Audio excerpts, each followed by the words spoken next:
Pico-septica o hawili, tinatawag ding lagnog o raya-raya sa ibang bahagi ng Pilipinas. In English, tinatawag din itong white vein pig dahil sa kanyang mga ugat sa dahon. Kitang-kita naman, 'di ba?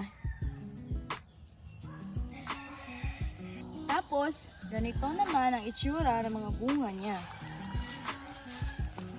Ang prutas ng hawili ay green pa din pag hinog. Nakakain ito at matamis.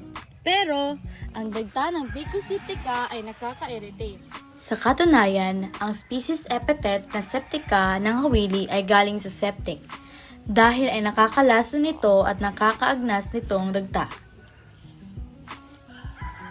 Ganon pa man, ginagamit pa din itong gamot. Ang mga taga-agusan Manawag ay ginagamit at pinakulo ang dahon at ugat ng hawili.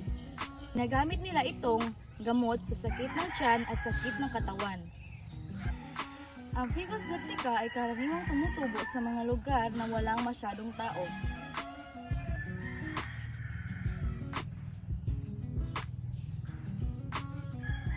Halaga ang saribuhay ng Pilipinas dahil ito ay nagbibigay ng pagkain at gamot. Natutulungan din ito ang kalikasan.